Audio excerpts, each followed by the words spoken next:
Hi, welcome to Here's Your Writing Lesson for today. We are going to be working on drafting our imaginative stories. So drafting means starting to write your ideas down for your story. Before we begin doing that, we're going to set goals for our writing. Yesterday we read the example that they gave us, and this is an example of someone else's writing. Right? And we read about it. It was called The Hidden Treasure. It was about a kid and his sister and how they were going on a hunt to look for treasure. They faced a problem in the middle of the story. And what was the problem? They couldn't catch up. They couldn't catch up because it was a race to who finds the treasure first. And they were falling behind. What was the solution to their problem? What was the solution? Rena, thank you for raising your hand. By taking a shortcut. Very good. He took a shortcut. He had the map with him, and that helped him take a shortcut. All right, so that's the problem and then the solution. We're going to be mainly focusing on making a problem and a solution as well in our writings today.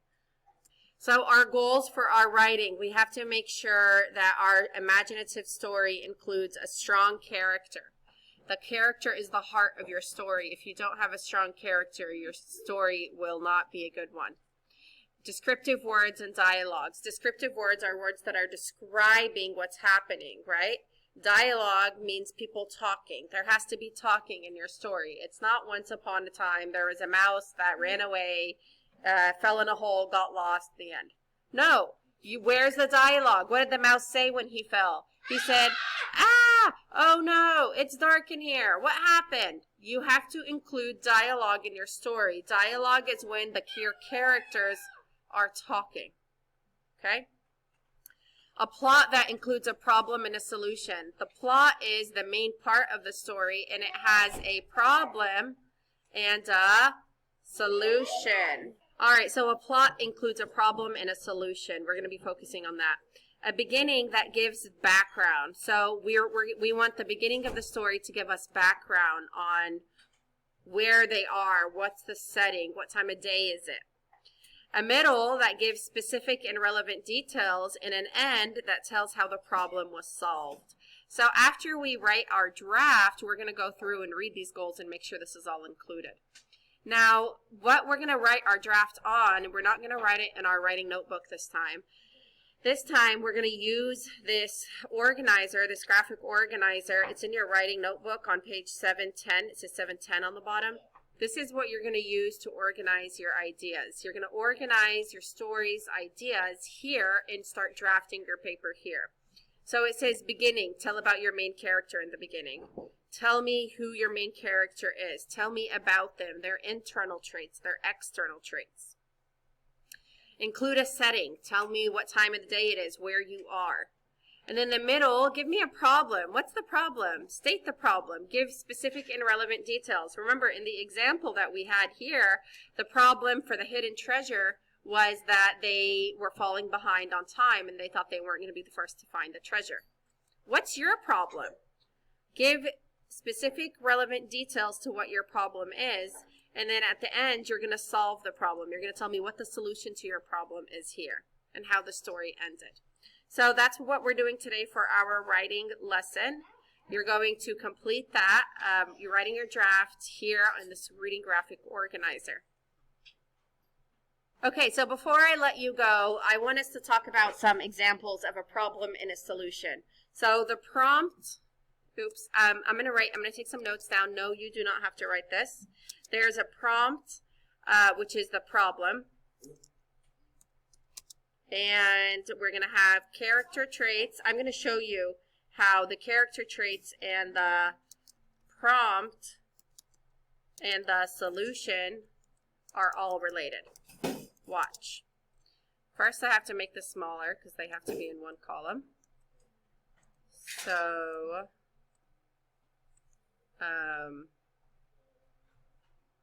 there we go. So we have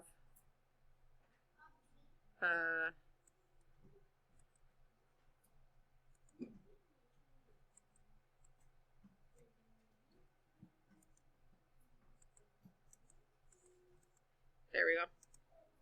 You say character type solution. There we go. All right, so let's talk about the prompt. Let's say that I had a prompt that said that was a backpack strap is broken. That's the problem in this scenario or this story. A backpack strap is broken. Okay? How do you think you can solve that problem? What's the solution to having a broken backpack strap? Leah. Okay, you can tell someone to sew it back, but is that you fixing your own problem or is that someone else fixing your problem? Okay, what's a way you can fix your own problem? Haney? Buy a new backpack. Is that realistic though if you were going on a trip and you were in the middle of nowhere and your backpack strap broke? Could you just go to another Walmart and buy another backpack? No. What's another solution, Brenaya? You can find resources to make like something to hold your stuff in. Okay, maybe you would fix the strap with something, strong tape or whatever. All right, or maybe tie it together. So you would fix the strap with what you have. What kind of person would think of that? What's your character trait? The person that would... Smart. Very good. Smart. Clever. So someone that's smart or clever or resourceful. Resourceful means uses the things around them. Instead of buying new things. Sorry. Okay. All right. So let's talk about another prompt or problem. A friend borrowed a game and has not returned it. Okay. A friend borrowed a game and has not returned it. What is the solution to that problem? I'm going to make all the problems red. All right. There. Now, it's okay. Well, I just read it to you. It says, a friend borrowed a game and has not returned it. So what's the solution to that, Leia? What? Okay, but are you going to sit there and twiddle your thumbs till the person brings it back? No. No? I know. What is a solution to that problem? What would you do instead? JC, what would you do? Oh. Destin? Okay, but you're not the person, you're the person that someone borrowed it from. How are you going to return your own game back? Okay? Let's think about it. Someone borrowed your game and you don't have it. What's something you can do instead, JC? Okay, Leia already said that. Ask for it back. But what are you going to do until they bring it back? That's what I was going to say. What are you going to do? She didn't say that. What are you going to do while they bring it back, though? Are you just going to sit there and go, oh, so-and-so took my toy. I'm so mad. And you're going to look out the window and wait for them to come? Or are you going to twiddle your thumbs while waiting for them to bring it back? No. What would you do? Raise your hand and do not shout at me. When you shout at me, I ignore you. Christian, what would you do?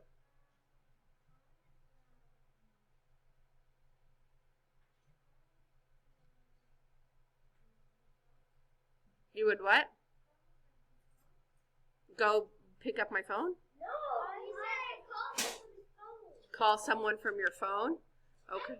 Okay. What's the more realistic thing, guys? Come on. Brenaya. You can remind them to get it back. Oh, my goodness. How about find another game to play? Wouldn't you do that? Oh, no, I want to play with so-and-so. Oh, I don't have it. Oh, I'm going to sit there and pout and be mad. No, I am going to find something else to play. Oh, genius. Come on. So what's the solution? The solution is find another game to play. Or find something else to do, like maybe watch TV or talk on the phone or do something else, right? What is the character trait of somebody like that? If someone would find another game to play instead of sit down and pout, what kind of character trait do they have? They're smart and they're creative. They're creative, right? All right, let's talk about this for a second. If I was the kind of person, because sometimes there are people like this, they want to play with a game and they can't find it. And then they're like, oh man, my cousin took it. I remember that. Oh, Mama, my cousin took my toy and I can't play. And you just sit there and you cry and you pout the entire time. What kind of character, hold on, what kind of character trait would that kind of person have? Ooh, Destin. No, that's not what I'm asking. I'm saying, what kind of person is that? Yes? Crybaby. That's a good one. What else, Leia? A what? A boring person? Maybe. What else? Maybe a worrywart. People that worry too much, right? What other kind of person would that be? Yes, Haney?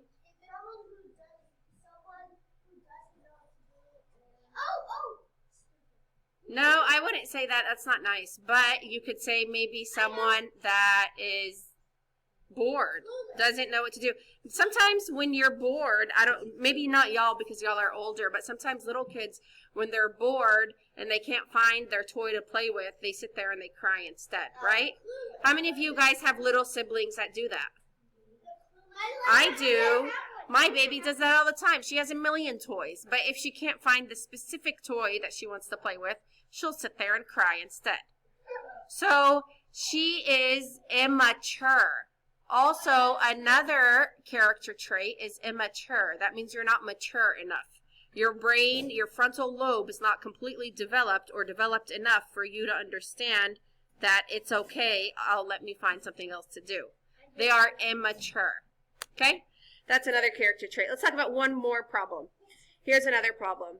There are not enough apple slices for everyone to have an equal number. There are not enough apple slices for everyone to have an even number.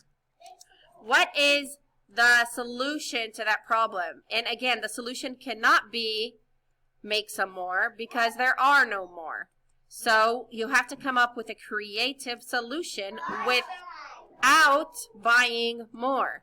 So what is the solution to this problem, Rena? Again, buying is not a solution. What's a immediate solution you can have now? Christian? To cut the apple smaller, maybe? Okay, very good. Cut the slices into smaller pieces. That's a good one.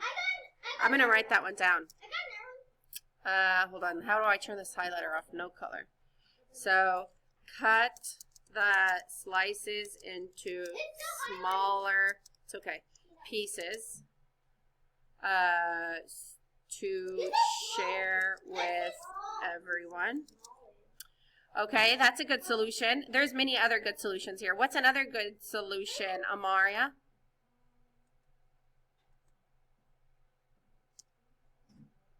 I'm sorry? What did she say? Eat something else. Eat something else. Okay. All right. What's another solution, Brenaya? You could not eat it at all. Okay. Eat something else. What about sharing? Yeah. Can you share yours? Yeah. Not enough. So how are you supposed to share? You're gonna cut the That means not minding. So if... not eating anything at all. No, you are eating. You still have some, but you don't have an equal amount as others. So let's say, or an even number. So let's say your friend has 5 and you can't have 5 because there's not enough left and you only have 2. You just eat what you have. You just share what you have. It's fine. Right?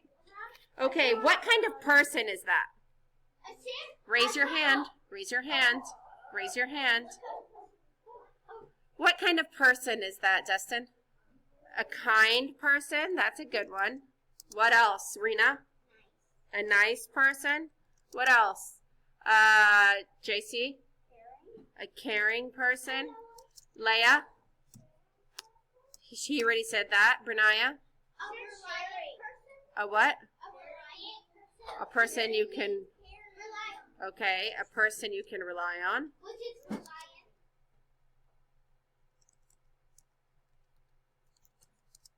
Okay. What else? How about helpful? Is it a helpful person? Yes. Which is all the same. Very good. Okay. 1, 2, 3, all eyes on me. 1, 2, all eyes on you. These are just ideas of problems and solutions and the traits of that character. Do you understand why we did this? This is brainstorming. You're brainstorming ideas. Now what you're going to do is you're going to organize your ideas. Remember, the beginning, you're going to tell about your main character and the setting. The middle, you're going to give me a problem and state the problem with details. In the end, you're going to solve the problem. You do have to write small here because the boxes are small. If you want to draw lines so it's not all jumbled together, you can grab a ruler and do that. That would be okay too. If you have any questions, let me know. I'll see you later. Bye.